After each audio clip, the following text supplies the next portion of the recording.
We are now moving into our innovation panel discussion. And this is really to look at some of the technologies that come to bear. Technology is only one leg of the stool for electronic records management, but it is sometimes the most confusing and most challenging of the components.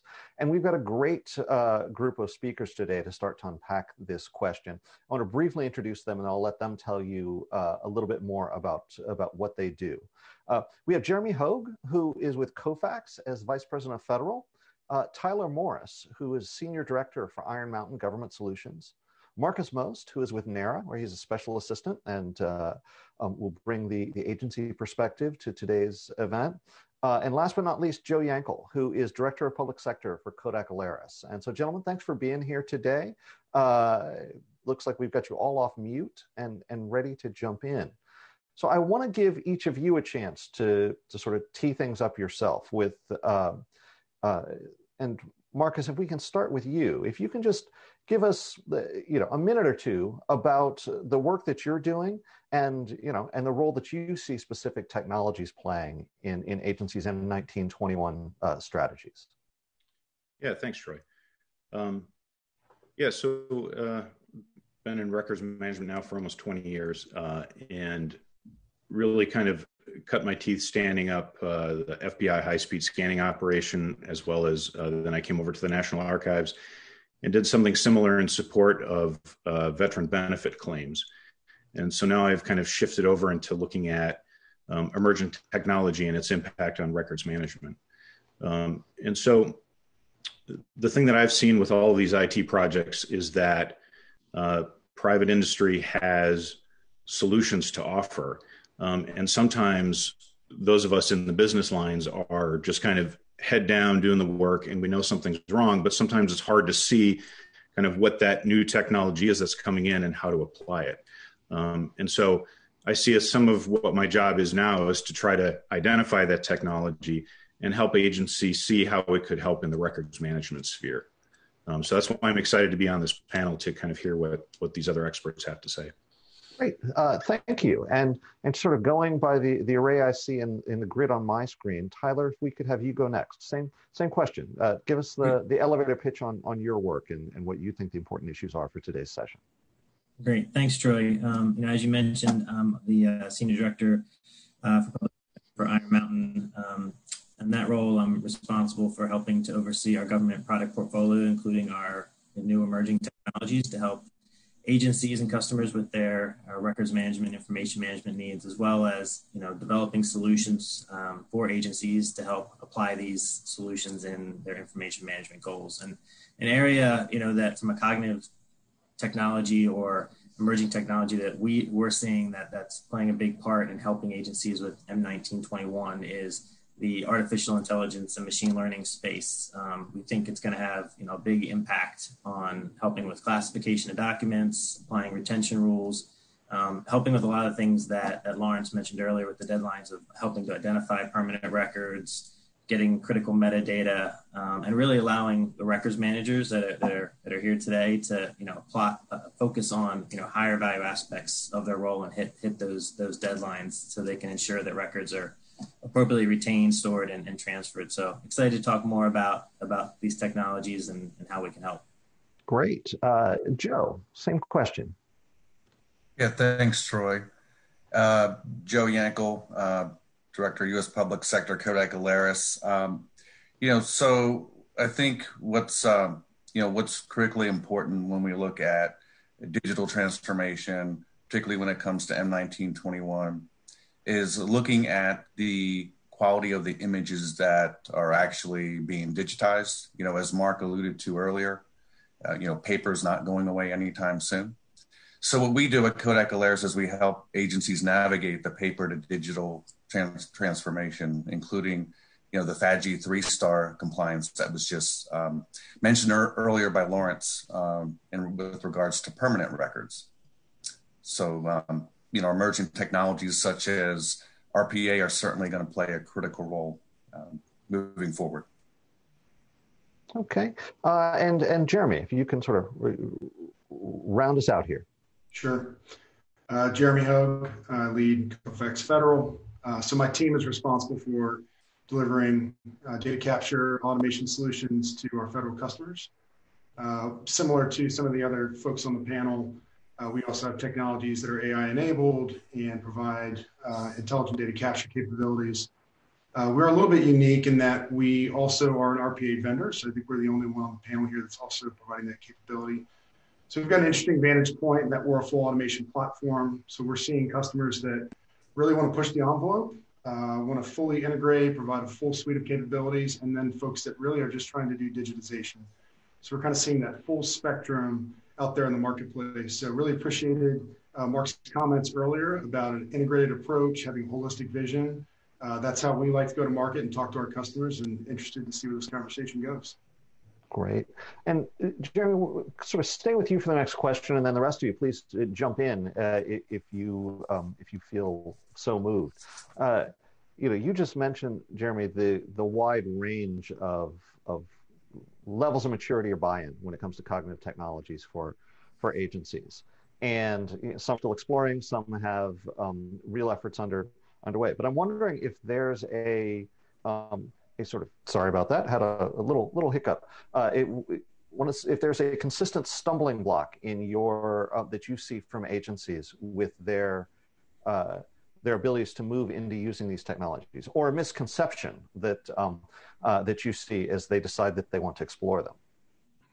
I think it's one of the areas that we run into is dispelling what AI is in this space, what machine learning actually does in this space. Obviously, it's a very large, vast market. AI is used for lots of different things these days. It can be very purpose-built AI. It can be general purpose. With Kofax, it's very purpose-built and very specifically tuned. And so helping customers understand where that fits into the ecosystem, helping them to understand exactly how AI works within our platform, how it works with human. There's validation steps that are involved that utilizes the human for validation, for additional input, to do additional training. I think that's really important to help get over the belief that the bots are going to take over the world, so to speak. And so where we've seen customers willing to go down that path and really get their hands dirty, make some small investments, take on some targeted use cases, they realize they can get some pretty good outcomes. And they start realizing where exactly that AI can help them, and that it's not quite as scary. And that really becomes the building blocks for much more robust programs that can scale and take on some of these much more complex problems. Mm-hmm. And Marcus, NARA put out a white paper on cognitive technologies earlier this fall. And I wonder if you're seeing any patterns across government about whether people understand what the tools can and can't do, or if there's a myth that consistently needs to be busted. Yeah, it's a good question. So, and some of this is just based on my own experiences, that sometimes I find myself kind of dismissing some of the successes that private industry is having with new tools because it hasn't been implemented in the government. Because, the government has these unique requirements. And sometimes private industry doesn't directly correlate to what the government is doing. And so my own bias is to look at technology that's been implemented in the government, almost to the point where, if somebody's done a pilot in the government, that's almost more valuable than having a full implementation elsewhere. And so a couple of things I would say is that it's important to show the success within a business process, but oftentimes, for me, the experience has been that the person who learns about a new technology is not going to necessarily be the one who implements it in the agency. And so I think partners can really support the government by, three things: kind of helping them understand the technology. So like you were talking about terms and that kind of thing. The second is help provide the language for support, like briefing languages, success criteria, that kind of thing. And third, really sharing RFIs or RFPs that other federal agencies have used to procure or identify the technology. Thank you. And Joe, Tyler, anything you want to add there? Kind of misconceptions you keep running into, or maybe an RFI or RFP you've seen that really shows how to nail it? Yeah, one thing I'd add, just to piggyback a little bit on what Marcus was saying, and we see a lot is the technology is only as good as the understanding of the industry or the process. And, we learn things from commercial and from outside of government, but bringing it in and bringing that technology vendor and industry domain knowledge from the agency is a place where, we see where we get better success. It really is a true partnership between the vendor and the agency who really understands the processes, right? There's some general processes, let's say contracts, HR that are a little bit common, but especially when you get into government, there's very specific point solutions. And, you need that expertise. And what we see is this is a place when you don't have that and you think it's just the technology alone, you kind of you have trouble. So, understanding the use case, having the right problem statement, understanding the restriction and guardrails about the data, those are the things that I think agencies should, really understand because, can be a very custom thing as you bring this to bear. Mm-hmm. Yeah.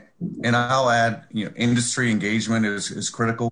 I think if agencies can have the opportunity to do pilots, that's going to lead to better RFIs and better RFPs and better outcomes. So I think it's important to gather requirements that are actually possible, to solve with technology. And so I can't emphasize enough the vendor engagement. Okay, yeah, I think we'll come back to how to make that partnership as strong as possible. It seems like there are two places that agency expectations can complicate the technology. One is expecting it to do too much, and there is a sense that AI or RPA can be this kind of easy button solution sometimes. But on the other side, there's a fear or a lack of patience for any error there, and there seems to be a different risk profile when it comes to machine errors than by the human errors that are part of any process. And so I'm curious what you think about, if you agree with that premise, and how you're seeing that play out in these efforts, where people feel that if the cognitive technology solutions aren't perfect or darn close to it, that is a sort of unforgivable sin. So, Troy, Siler, let me chime in. Mm-hmm. I think, generally speaking, a lot of times machine-driven decisions tend to be a little bit more accurate than the humans are, a little bit faster. And that doesn't mean that they're 100% accurate, but you do remove a bit of the bias sometimes that comes in with the human-led ones. But what we tend to see is that what the tolerance level for errors by the machines really depends a bit on the stakes of it, right? Like if let's say it's some light AI that's doing at a retail store or a restaurant that's recommending something for you, like there's really no major impact if that doesn't get right. But stakes are a lot different if someone wants unemployment benefits, right? And so people don't want mistakes there. And I think their tolerance level for what that's going to be and what that can be, drives the acceptance of it. And so, over time, as the algorithms and the machines, keep taking in more data, it will get better and better, but it's going to take time. But in the meantime, something that we think about and try to apply is it still is a blend of the AI and the human intervention or interaction with it. That there's certain data points, let's say social security number, right? You got to get that right. You have a 99% threshold, but some other fields, it might be 50% and the machine is good. And so I think, as we think about it, as this continues to get adopted, that those thresholds and the more it learns and the more experience we have in government will help with the comfort level. But I do think, each situation is a little unique about the stakes, right? Like what is it? What is the most important pieces and what do we got to get right versus what we can kind of live with? And that drives a bit of the acceptance and adoption as well. Mm-hmm. And the rest of you, do you agree with Tyler's position?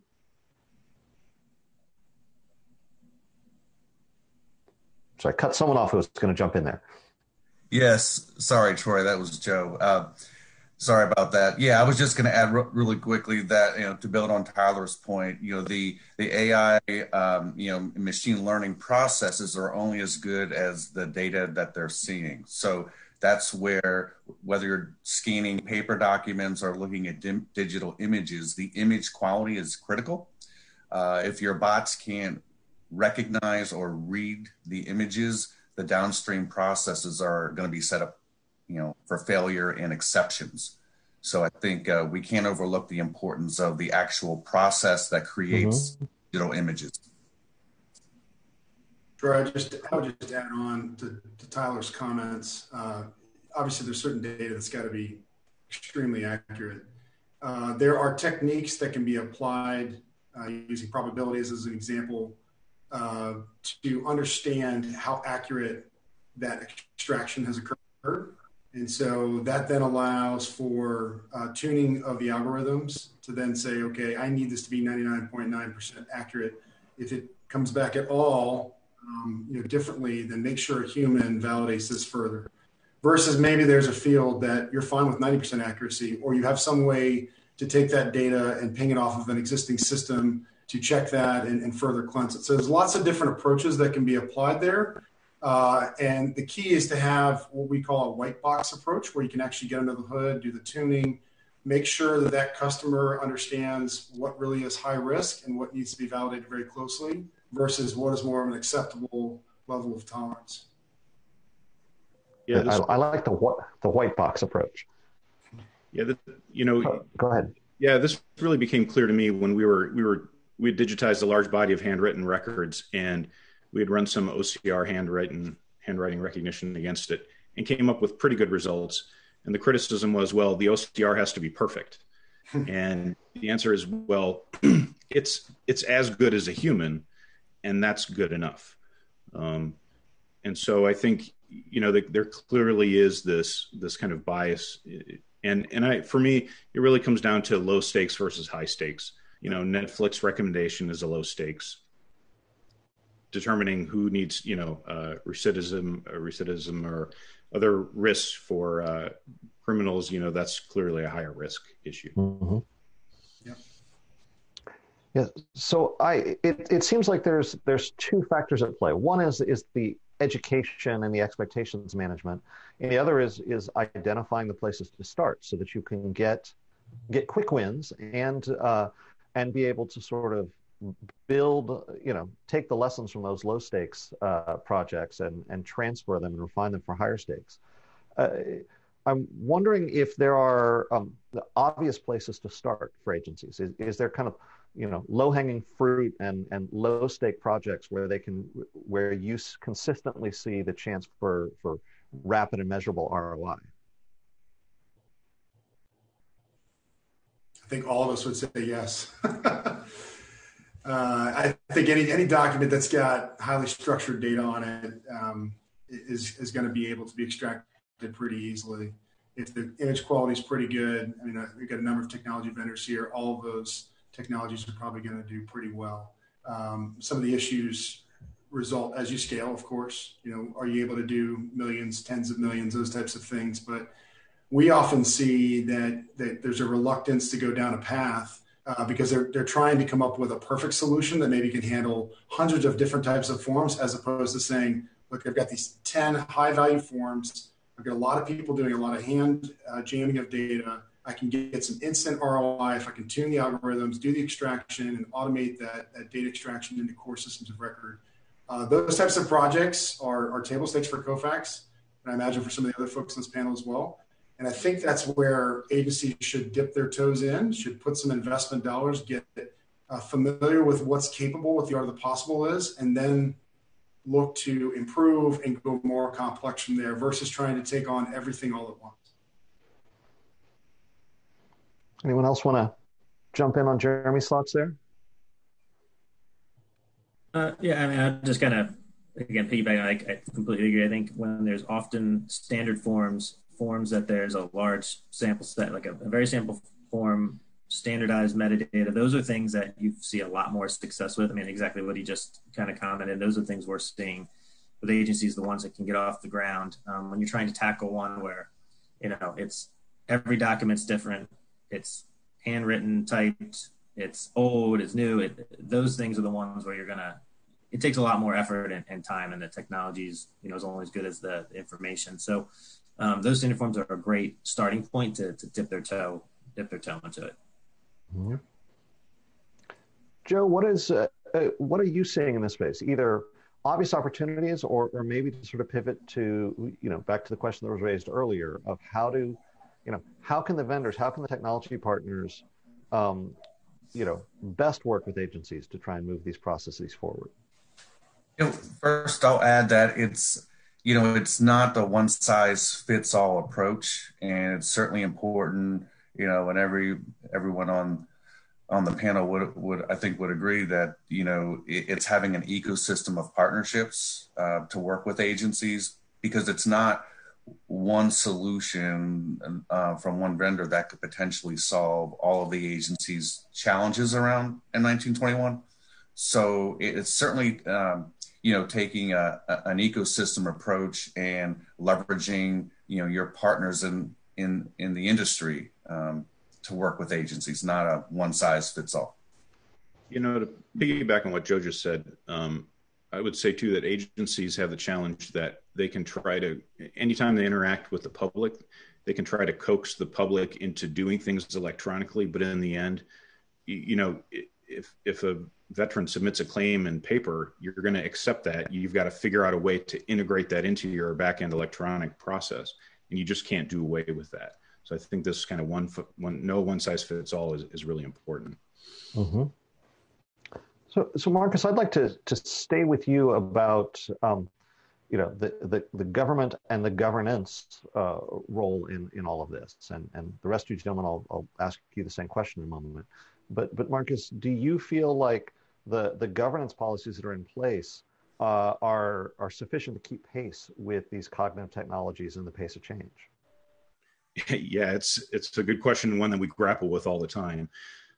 We've traditionally focused on keeping governance policy at the 10,000 foot level. So that is, it's broadly applicable to challenges that are coming up in most federal agencies. By establishing these principles, we can be applied across multiple situations, and we hope that our guidance stays relevant kind of regardless of where the technology is going. We've really focused on content over format. So whether a record's in an email or in a blockchain, if it documents the outcome of the business process, well, then it's a record that has to be managed. One of the criticisms of this approach, though, is that our guidance doesn't address a lot of the nuance that exists in the day-to-day work for agencies. And I think that's fair. I feel that our approach has been to provide high-level principles and then let the agencies kind of take the guidance and use it to make decisions about how it applies in their situation. For me, the most exciting challenge has been to figure out how to apply these rules in specific situations. That's why agencies continue to need partners and information professionals to help them do this hard work of figuring it out.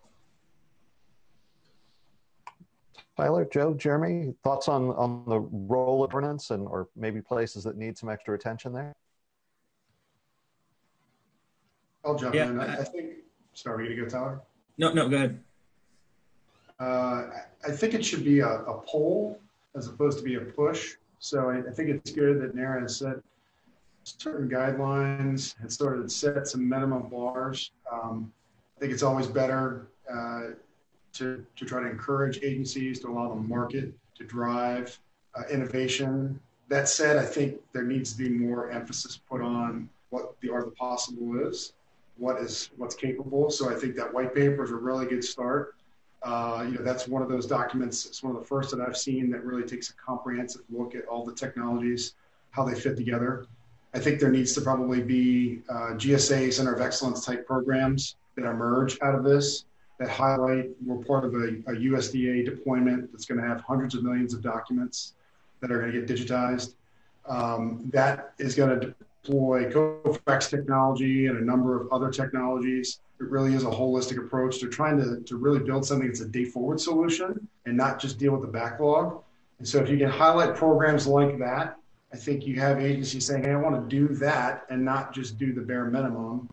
We've chased some of that bare minimum work, and it's unfortunate when you see those requirements come out because you know that agency is going to be in that same spot in a few years. They're going to maybe deal with their backlog and they'll digitize, but they'll not have really given themselves a solution day forward. So we really try to go in, and where we sit in the marketplace is try to help educate and get our customers to think about what that solution set should look like, both to get them compliant, but also as a day forward solution as well. Great, thank you. Someone else was about to jump in there along with Jeremy. Yeah, Troy, that was me. I was going to say relatively similar thoughts. I mean, I think, to Marcus's point, there's, the governance and the policies are there to kind of set a plan and strategy in motion. And to a degree, it's the agencies, they're also unique and their needs are unique that it does depend on. But I like the idea that, other support functions like GSA can help drive this and help put, products in motion. So I think all those things together. So again, it's kind of complementary to what they were already saying. Mm-hmm. Okay. There's a lot of audience questions that are starting to pile up. So we're going to pivot there in just a moment. But I want to, I want to stick with something that Marcus said about, there's no one size fits all, and especially that the end customer can only be sort of drawn along so far. You mentioned the veteran in the paper form, but I'm interested in how you all see the kind of push and pull between these next gen technologies and the actual user acceptance and where those gaps are and how we can best deal with those so that we don't bring technical solutions out that really the end user is either unwilling or unable to deal with. How do you sort of map the ideal technical solutions to the realities of the use case at hand?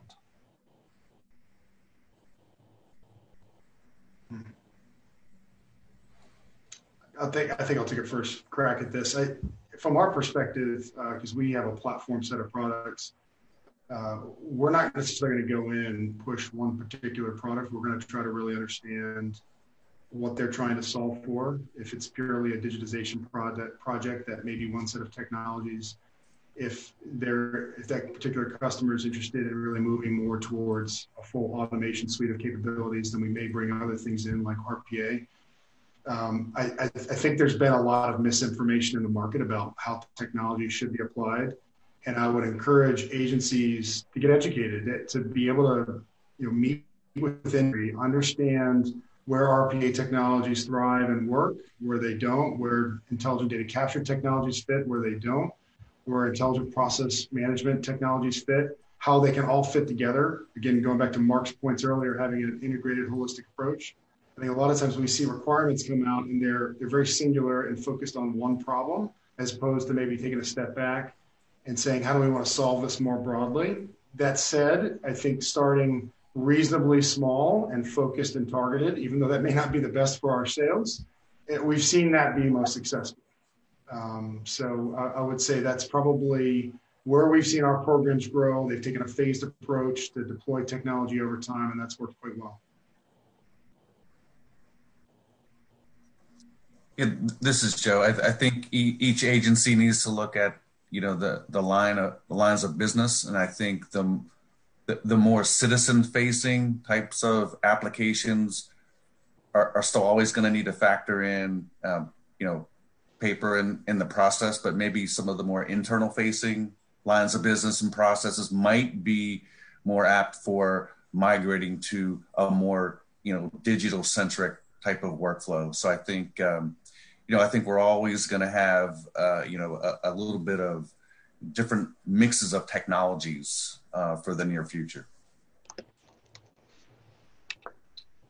Anyone else on that question before we pivot to some of the other audience Q&A?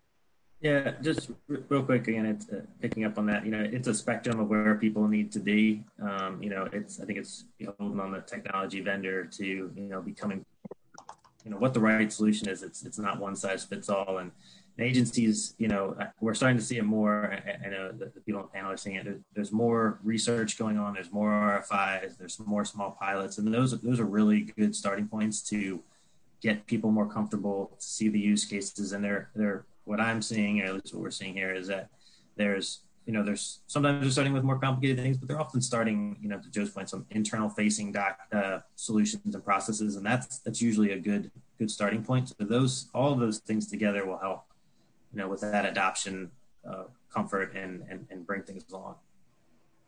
One quick thing to add is that what I've seen at the National Archives is that our chief data officer has picked up a lot of the job of kind of educating the executives on the new technology and this idea of information governance. So I see that as really a kind of a partner for records managers internally that can maybe speak to a different audience than they can. Okay. And I do want to stick with RPA because I think we're going to go off in a couple different directions here in a moment. But where are you seeing the best applications of RPA in agencies' records management and digitization efforts?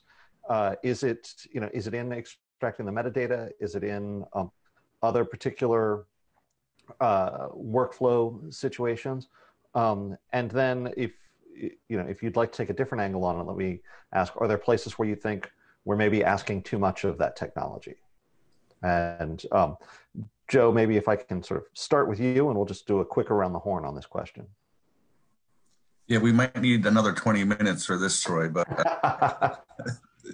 but I'll make it quick. I think, again, we don't want to, RPA is not in a box. It's not built into a scanner. So I think we have to look at RPA as, you have to be careful with the application. I think the agency has to have, again, an understanding of a true understanding of the workflow. You don't want to automate a bad process. So I think where RPA can be applicable is perhaps in data extraction.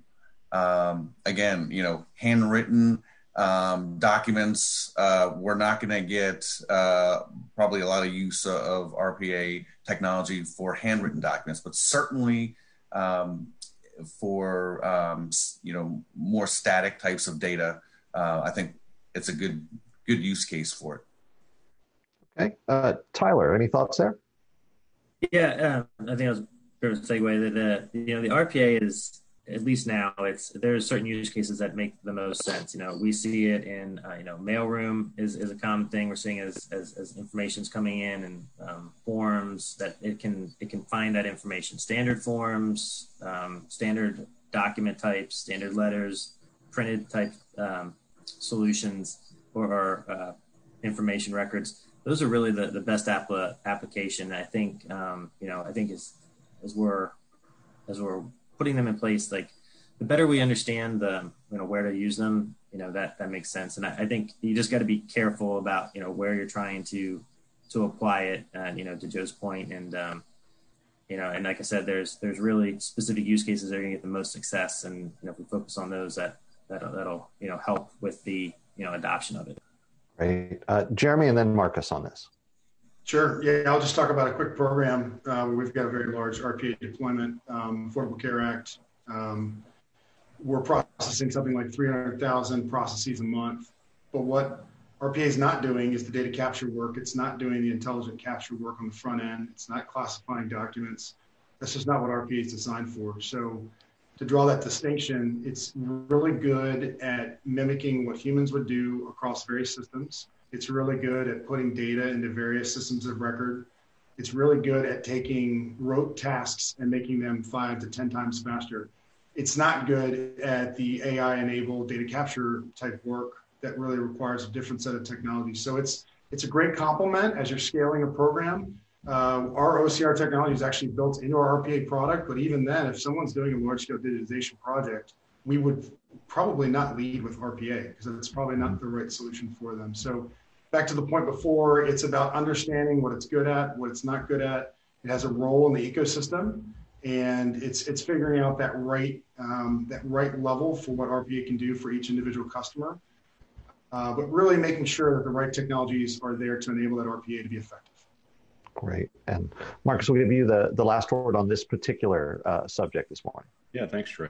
So one of the challenges I've really enjoyed thinking about in the digitization space in general is what happens when you crank a business process up to 11. So let's say, what is an artisanal process necessarily doesn't work for a big office, and what works for a big office isn't going to work for, veteran claims.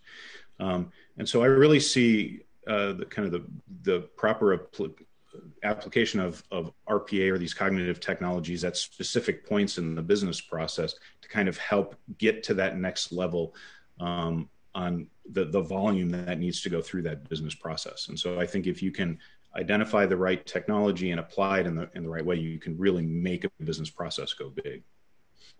Okay. So we are almost at time. I want to try and get some rapid fire answers to a couple questions that have come in from the audience that we haven't touched on already. One is about the need for education, and was, what type of online courses or training sessions are available to agencies to help them get their teams up to speed for the use of these types of cognitive technologies. Any quick suggestions from the group on that? We've offered boot camps before, and we have a formal training for our customers that spans our entire technology stack. So on the data capture side of the house, which is more applicable to this discussion, we have 4 levels of classes that we offer that goes up to almost 200 hours of training, very basic all the way up to really, really complex transformation type work. So full suite of capabilities in that space for us. Okay. Other training suggestions? Marcus, where do you sort of tend to steer colleagues who are trying to get smart on these things? Honestly, events like the one today is a great way to get a quick overview. I would also say, plugging our own white paper is a good place to start. Right. Honestly, there are also some very good NIST documents around these emerging technologies that are incredibly helpful and are kind of viewed as top of the line in the industry. Very good. And this next question is actually a little bit more of a comment, but I want to get your quick take on it. It says that I've seen that the private sector has too many sources of requirements, international, federal, state, local, corporate, and that they really need to simplify their approaches. Any response to that statement from an audience? Or do you feel like there's too many kind of competing standards as we move forward on this?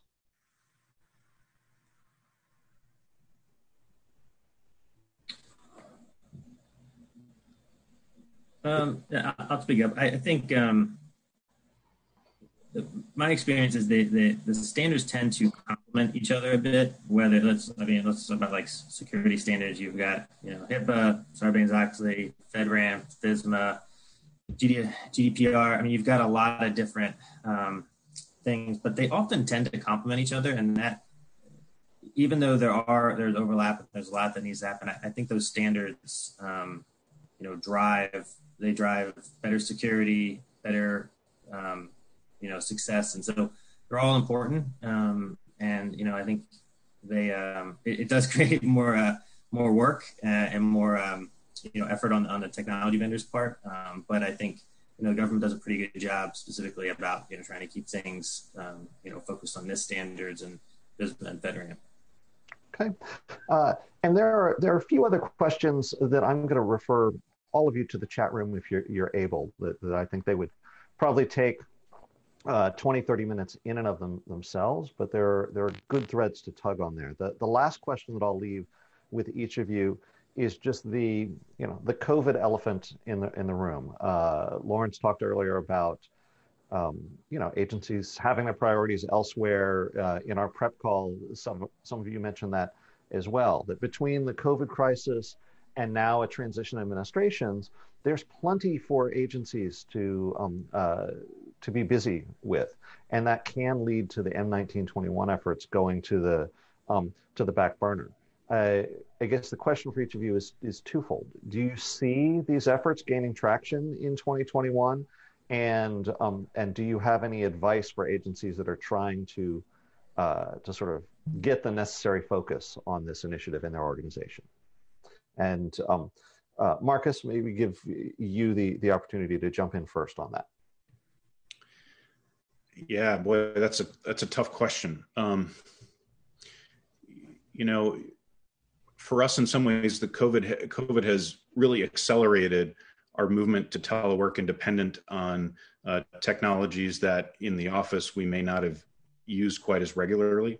And so, I guess I would try to flip it and see the positive that kind of COVID is forcing us to work electronically much faster than we may have otherwise. Mm-hmm. And that may in the end support the movement to M1921, because suddenly, having to be together or using paper is just not an option, and we have to do it differently.